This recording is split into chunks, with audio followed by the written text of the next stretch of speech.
암호화폐에 투자하는 것은 위험하다. 하지만 암호화폐에 투자하지 않는 것 역시 위험하다. 네, 여러분 반갑습니다. 비트캐쳐입니다. 비트코인은 최근 무디스의 미국 신용등급 강등에도 불구하고 견고한 모습을 보여주면서 어제 하락분을 전부 다 말아 올려주고 현재는 105K 부근에서 눈치보기 흐름을 지속하고 있습니다. 그리고 최근 비트코인과 커플링이 되고 있는 나스닥 같은 경우도 어제의 조정분을 다 말아 올리면서 가격을 잘 지켜주고 있는 모습. 일단은 현재로서는 무디스 신용 강등에 대한 불확실성은 오히려 악재 해소로 작용하면서 시장이 견고하게 버텨주고 있고, 결국에 이런 리스크온 자산들이 상승하려면 가장 중요한 유동성 조건에 또 좋은 소식이 들렸습니다. 중국이 사실상 기준금리라고 볼 수 있는 대출 우대금리 LPR을 0.1% 인하했고, 그리고 은행들의 예금금리도 내리면서 예고했던 대로 적극적인 유동성 공급 시장 부양에 나섰습니다. 그래서 중국인민은행의 본격적인 유동성 공급은 지금 7개월 만에 인하가 되면서 세계 G2인 중국이 이제부터 다시금 돈풀기 흐름으로 뛰어들었고, 주간 글로벌 유동성 흐름 같은 경우도 계속 고점을 올려주면서 전 세계적인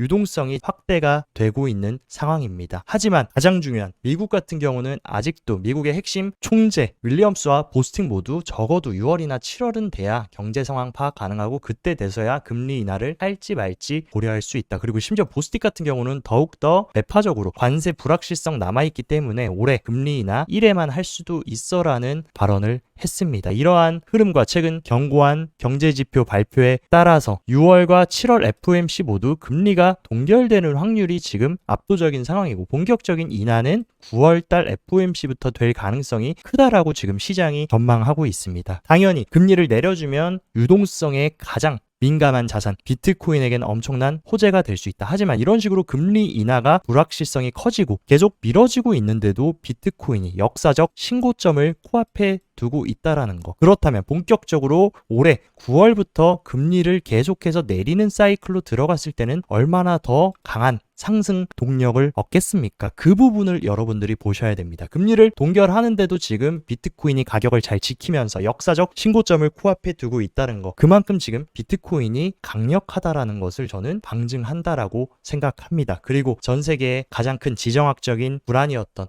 러시아와 우크라이나 전쟁이 조금씩 완화되는 움직임으로 들어갔습니다. 트럼프도 본인의 소셜에서 푸틴과 2시간의 통화를 잘 마쳤고, 그리고 러시아와 우크라이나는 휴전, 그리고 더 중요한 것은 전쟁 종식을 위한 협상을 즉시 시작을 할 거다. 그러면서 푸틴과 대통령 하고 나서 우크라이나부터 유럽연합, 프랑스, 이탈리아, 독일 등등 여러 유럽 국가들한테 이 소식을 알렸고, 이제 본격적으로 협상에 돌입하겠다라고. 기나긴 러시아 우크라이나 전쟁도 점점 종착지가 보이고 있는 긍정적인 흐름으로 흘러가고 있다. 그리고 전설적인 살아있는 투자 그루인 레이 달리오는 본인 X에 최근 미국 부채 등급 강등과 관련해서 현재 시장이 신용 위험을 과소평가하고 있다라고 하면서 부채 국가들이 부채 상환을 위해 돈을 찍어낼 경우 채권 보유자들이 통화 가치 하락으로 입게 될 손실이 더 크다. 근데 이런 것들은 신용등급에 포함이 되지 않았다. 즉 다시 말해서 신용등급 강등도 중요하지만 이것으로 인해 미국의 달러 가치가 폭락하는 거, 이게 사실은 더 큰 리스크라고 얘기했습니다. 그래서 다시 말해 통화 가치를 중시하는 사람들에게 미국 정부 부채 위험은 신용평가 기관들이 제시하는 것보다 더 크다. 앞으로 이런 식으로 미국의 달러의 가치는 더욱더 폭락할 것이고, 이런 식으로 명목화폐 가치가 폭락할 때 이러한 종이 쪼가리 달러를 빨리빨리 무엇으로 바꿔놔야 되겠습니까? 레이 달리오도 이 본질을 얘기해주고 있다. 그리고 시티그룹의 CEO 제임 프레이저 같은 경우도 달러 등 기존 신뢰 기반 흔들린다. 전략 재설정의 시기다 라고 하면서 이제는 국가 자산 펀드들은 포트폴리오 다변화를 가속하고 있고, 달러 회피 해지 비율도 수년 만에 최고치를 기록하고 있다. 달러가 불안정할 때 그때 위기에 강한 게 비트코인이라는 것을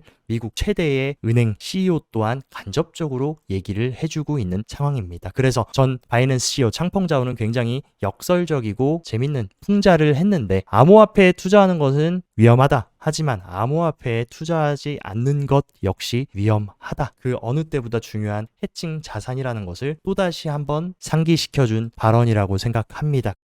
그리고 이러한 글로벌 경제의 흐름을 눈치챘다는 듯이 과거 비트코인은 사기고 쓰레기고 아무짝에 쓸모가 없다라고 했던 미국 1위 은행 JP모건의 CEO 제이미 다이먼이 최근 공식 석상에서 이제 JP모건이 고객 비트코인과 암호화폐를 직접 구매할 수 있도록 허용할 것이다. 이런 식으로 앞에서는 눈 가리고 아웅하고 개미들한테 비트코인 사기다 쓰레기다라고 해놓고 이제 와서는 고객들한테 비트코인 서비스 제공하겠다. 그러니까 언제나 우리는 표면적인 현상을 볼 게 아니라 이 시장을 움직이는 거인들이 행동이 어떻게 변화하고 있고 수면 아래서 무엇을 구축하고 있는지 보셔야 속지 않을 수 있습니다. 그러면서 추가적으로 JP모건은 최근 5월달 보고서에 비트코인 해시레이트가 2%나 증가했고 채굴 수익성도 개선되고 있다. 비트코인의 펀더멘탈이 점점 더 상승하고 있다라는 또 불리시한 보고서까지 제출을 했습니다. 이러한 움직임에 따라 세일러는 해당 기사를 인용하면서 엄청난 월가의 초대형 거인 블랙록과 함께 양대산맥이라고 볼 수 있는 JP모건이 이 시장에 본격적으로 뛰어들 준비를 하고 있다라는 것을 암시를 했습니다. 그리고 이어서 세일러는 추가적으로 7,390개의 비트코인을 또다시 추가 매수하면서 이제 세일러는 57만 개의 비트코인을 보유하고 있다. 제가 볼 때 세일러는 비트코인을 100K 이하나 100K 부근에서 살 수 있고 매집할 수 있는 것은 너무나 절호의 기회라고 생각하는지 지금 하루가 멀다 하고 비트코인을 계속해서 자금 조달해서 매집하고 있는 흐름입니다. 하지만 이런 스트래티지에도 최근 비트코인 투자 전략이 예상 수익성 너무 과장됐다라고 하면서 스트래티지를 소송하는 투자자들이 생겨나고 있는 상황이다. 과연 진짜 스트래티지가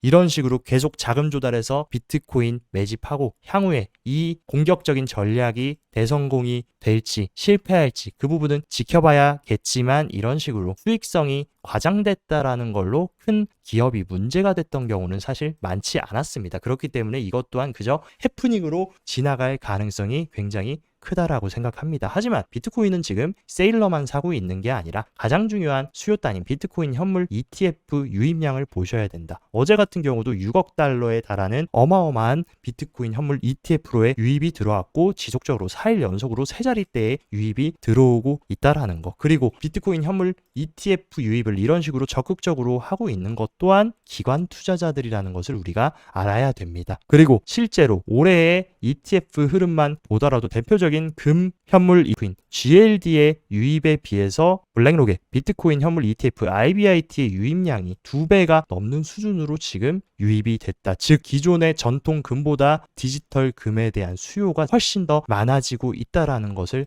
방증하는 데이터라고 생각합니다. 그리고 현 바이낸스 CEO 리차드 텐 같은 경우는 대놓고 우리한테 힌트를 줬습니다. 지금 본인한테 전화가 자주 오고 있다. 비트코인을 향한 기관들의 관심이 여전함을 또다시 본인 X에 올려줬다. 그만큼 지금 기관은 본격적으로 더 이상 늦기 전에 이 크립토 시장, 디지털 자산 시장으로 들어와서 인프라를 구축하고 근간을 잡아 나가려는 모습을 지속적으로 보여주고 있습니다. 그리고 비트코인 사상 최고가 근접하는데도 개인들의 참여는 너무나도 적다라고 매트릭스 포트 또한 계속 언급을 해주고 있다. 하지만 현재는 비트코인 글로벌 채택 증가와 장기 보유자 축적이 강해지면서 개인 투자자 참여 없이도 강세장이 지속될 가능성이 있다라고 덧붙였습니다. 실제로 온체인 데이터에서도 그러한 움직임이 계속 포착이 된다. 아직도 리테일 투자자, 개인 투자자들은 비트코인 가짜 반등이다, 시즌 종료다 하면서 계속 비트코인을 내다 팔고 있고, 반대로 대형 투자자, 라지 인베스터들은 계속해서 비트코인을 조정이 나왔을 때 추가 매집하면서 모아가고 있는 굉장히 상반된 움직임을 보여주고 있다. 과연 이 리테일들이 맞을까, 아니면 어마어마한 천문학적인 자본으로 움직이는 기관과 고래들의 판단이 맞을까, 이 부분을 체크하는 것도 재밌을 것 같습니다. 그리고 어쨌든 크립토 개별 시장의 가장 중요한 규제 이슈인 스테이블 코인 지니어스 법안에 대해서 최종 심사로 갈 수 있는 법안 투표가 진행됐는데 찬성 66표, 반대 32표로 압도적인 수로 가결을 했습니다. 그래서 이제 최종 심사를 앞두고 있다. 그리고 이번 가결로 인해서 의원들이 법안 통과를 막는 필리버스터는 없습니다. 이제 마지막 최종 심사에서는 다수결로 해서 찬성이 반대보다만 많으면 최종적으로 모두가 기다렸던 스테이블 코인 법안인 지니어스 법안이 통과될 수 있는 지금 호합까지 왔다라는 거. 이 부분의 최종 결과도 잘 체크하시면 좋을 것 같습니다. 그리고 최근 SEC 위원장 폴 애킨스도 공식 석상 회의에서 가상자산에 대한 규제 명확성 강조를 하면서 혁신을 장려할 거다 하면서 기업들이 증권과 비증권 자산을 동시에 보관하거나 거래할 수 있도록 허용할 것이며 시장의 자율적 혁신을 가로막지 않겠다라고 다시 한번 얼마나 불리시한 SEC 위원장인지 우리가 확인을 할 수 있었고 SEC의 2인자라고 볼 수 있는 현재 디지털 자산 태스크포스의 팀장인 헤스터 피어스 또한 현존하는 대부분의 암호화폐의 자산은 증권이 아니며 과거 집행 중심의 접근 방식을 대체할 명확하고 실행 가능한 규제 프레임워크를 촉구했다. 이런 식으로 SEC의 지금 수장 그리고 2인자 모두 친화적인 법안을 만들고 혁신을 장려하려는 모습을 가고 있습니다. 이로써 지금 SEC 위원장 4명 중에 친암호화폐 위원장이 3명이나 자리를 하고 있는 그 어느 때보다도 디지털 자산의 친화적인 규제 환경이 형성이 됐고 그러한 친화적인 규제 움직임은 현재 진행 중에 있습니다. 또 그리고 어마어마한 메가톤급 소식이 들렸는데 미국발 스테이블 코인 USDC 발행사 서클이 주식 상장 대신에 코인베이스나 리플에 지금 매각을 검토하고 있다라는 소식들이 들리고 있습니다.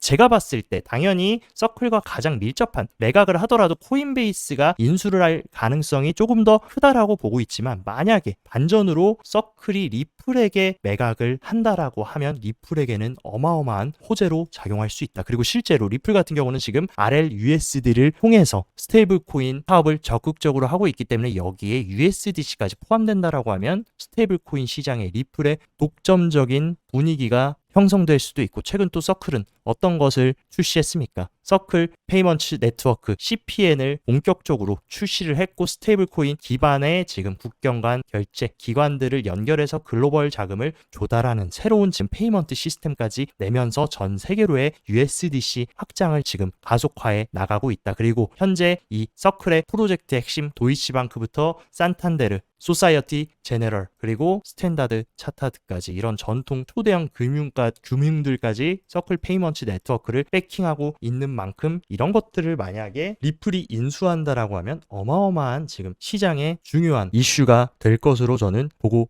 있습니다. 그리고 리플 같은 경우는 싱가포르 달러 스테이블 코인인 XSGD 또한 XRP 레저 위에 출시를 한다라고 하면서 스테이블 코인 생태계에 적극적으로 파일을 넓혀 나가고 있고 리플은 또 최근 아랍에미레이트의 정식 라이센스 승인을 받으면서 핵심 은행들과 국제 송금 서비스를 제공하겠다. 더욱더 국경 간 결제 시장의 스테이블 코인과 여러 가지 본인들의 송금 시스템을 활용해서 뛰어들고 있는 이러한 중요한 부분도 우리가 잘 캐치해야 될 것 같습니다.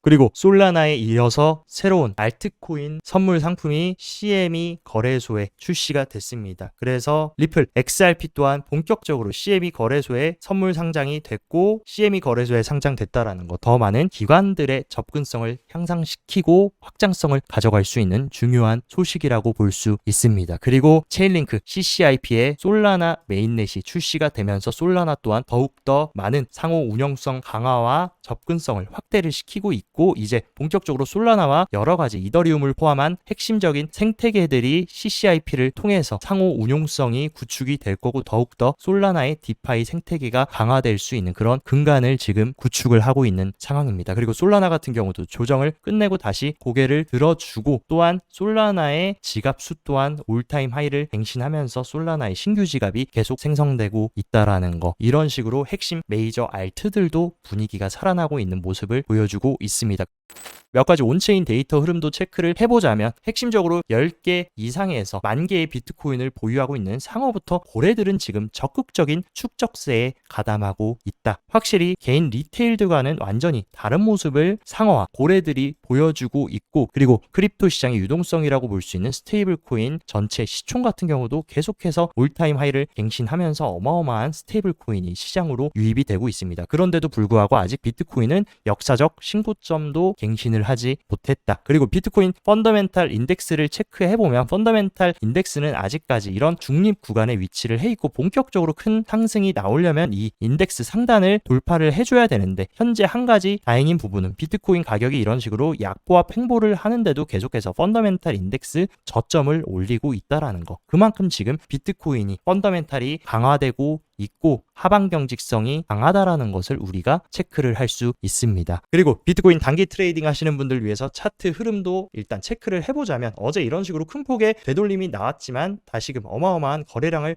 동반해서 말아 올려줬고 현재는 지금 105K 부근에서 숨고르기 흐름을 보여주고 있습니다. 지속적으로 지지와 저항 역할을 했던 이 확장세기 상단 이 부분만 훼손하지 않는다라고 하면 충분히 다시금 106K를 돌파를 하면서 신고점을 시도해주러 갈 것으로 보이고 현재 이 구간 같은 경우는 확장세기 상단 지지와 함께 지속적으로 지지를 받았던 단기 상승 트렌드 라인의 지지까지 맞물리는 구간이기 때문에 대략적으로 103K를 훼손하지 않는다라고 하면은 지금의 상승 모멘텀은 당분간 지속이 될 것으로 판단하고 있습니다. 그리고 만약에 103K를 깨고 내려온다라고 해도 하단에는 지금 강력한 매물대인 100K 구간 라운드 피겨 가격과 노란색 20일 이동평균선까지 올라오면서 지탱을 해주고 있는 만큼 만약에 이 100K 부근까지 가격을 준다라고 하면은 럭키 찬스라고 생각하시고 비트코인을 싸게 추가 매수할 수 있는 그런 구간이 될 수 있을 것으로 생각합니다. 어쨌든 여기서 지지를 해주고 바로 올려주냐 아니면 지지를 깨고 한 번 더 흘려준 다음에 올려주냐 결국에는 어쨌든 상방 모멘텀은 지속된다라는 것을 아셔야 됩니다. 그리고 많은 분들이 캐처님 그러면 이더리움은 어떻게 되는 건가요? 라는 질문을 많이 하셨는데 이더리움 같은 경우도 최근 어마어마한 상승 이후에 약간의 되돌림 조정이 나왔습니다. 하지만 어제 다시금 말아 올려주면서 지금 2,500달러 부근에 위치를 하고 있는데 강력한 상승 반전 패턴인 하락세기 상단을 지금 시도를 하고 있는 상황. 만약에 오늘 일봉 종가로 이 확장세기 상단에 양봉을 그려주면서 마감을 해준다라고 하면 저는 충분히 더 큰 이더리움의 상승도 지속될 수 있다라고 봅니다. 하지만 이 구간 아래로 들어온다면 다시금 쐐기에 수렴 끝까지 약보합하는 움직임도 우리가 염두에 놔야 된다라고 생각합니다. 하지만 어쨌든 비트코인 도미넌스 흐름을 체크를 해보면 도미넌스가 다시 크게 반등하긴 했지만 3일 연속으로 고점을 낮추면서 새로운 하락 추세를 만들어주고 있고 도미넌스가 여기서 저항을 받고 내려와준다라고 하면은 충분히 최근 다시 위축되었던 이더리움과 알트코인도 살아날 수 있는 그런 중요한 변곡점이 될 것으로 저는 해석하고 있습니다. 그리고 이더리움 생태계에서 가장 중요한 레이어 2들의 TVL이 지금 전반적으로 회복되는 움직임을 가져가면서 확실히 이더리움 생태계가 살아나고 있다라는 것을 지금 방증을 하고 있다. 그리고 비트코인 가격은 단기적으로 지금 이런 식으로 가격을 크게 말아 올려주면서 숏 물량이 굉장히 많이 정리가 되고 청산이 된 상황입니다. 그에 따라서 다시금 롱 물량이 이런 식으로 쌓이고 있는데 오늘 저녁 미장이 열리고 이런 식으로 흔들면서 104K 정도까지 롱 물량을 살짝 정리를 시키고 나서 다시 가격을 올리면서 107K에 있는 물량을 돌파해주는 이러한 변동성 선물 고래들의 움직임도 우리가 염두를 하고 대응하시면 좋을 것 같습니다. 그리고 비트코인 장기적인 이번 사이클 기술적인 조정 이후 상승 패턴을 보면 메이어 멀티플 지스코어 200일 이동평균선에 이런 식으로 지지를 받고 다시금 돌파를 해주는 그 구간이 본격적으로 큰 상승이 나오기 전의 패턴이었습니다. 지금도 200일 이동평균선을 메이어 멀티플 지스코어가 이탈했다가 최근 이 구간을 돌파해준 만큼 새롭게 상승하는 단기 모멘텀으로 우리가 들어왔다라고 저는 볼 수 있을 것 같습니다. 그리고 비트코인 시총 로그 차트인 비트코인 캐피탈리제이션 흐름을 보면 본격적으로 언제나 사이클 막바지에는 가파르게 수직으로 캐피탈리제이션이 상승을 하면서 이제 사이클이 종료되는 움직임이 나왔는데 이번 사이클에서는 계속 옆으로 변동성을 크게 주지 않으면서 움직였던 것을 볼 수 있다. 진정한 불장 랠리 수직으로 상승하는 마지막 바나나 존이 남아 있다라는 것을 지금 의미한다라고 생각합니다. 그리고 비트코인의 최근 성적을 핵심 주요 자산군들과 비교를 해보면 트럼프가 당선되고 나서 가장 좋은 성과를 올린 게 비트코인이다. 그리고 올해 수익률을 비교해보면 1위가 금 그리고 2위에 비트코인이 위치를 하고 있고 그리고 트럼프가 관세 폭탄을 던졌던 해방의 날 이후의 핵심 자산군 수익률을 보면 비트코인이 가장 압도적이다. 여러 방면으로 보더라도 지금 어떤 자산이 가장 강력한지 지금 데이터가 증명을 하고 있습니다. 많은 분들이 최근 선동에 따라서 비트코인 시즌 종료다 뭐다 하면서 숏 잡으시고 비트코인 다 손절하고 떠나셨는데, 언제나 그런 시기에 비트코인 세력들은 개미들을 털고 나서 가격을 올린다. 이번 경험을 통해서 많은 분들도 여러분들이 사야 될 때, 팔아야 될 때, 용기를 낼 때, 겁을 먹어야 될 때가 언제인지를 더 명확히 아셨으면 좋겠습니다. 절대로 여기저기 선동돼서 본인의 투자의 의사결정을 바꾸는 게 아니라 이 비트코인이라는 시대적 현상, 거스를 수 없는 현상이 어떻게 가고 있고 우리 눈에 보이지 않는 수면 아래에서는 어떤 것들을 지금 글로벌 리스트들이 구축을 하고 있는지 이 본질을 보신다면 저와 함께 이번 사이클 최종 목적지까지 함께 안전하게 도착할 수 있을 것이라고 믿습니다. 오늘 영상도 시청 진심으로 감사드리고, 영상 도움되셨다 하시면 좋아요, 구독 눌러주시고, 더 자세한 투자 전략 궁금하다 하시면 영상 하단 고정 댓글에 제가 운영하는 크립토 시황 정보방 활짝 열어놨으니까 이쪽에서 시황도 잘 체킹하시면서 성공적인 크립토 투자 계속 이어가시기 바랍니다. 오늘도 시청 진심으로 감사드리고, 여기까지 비트캐쳐였습니다.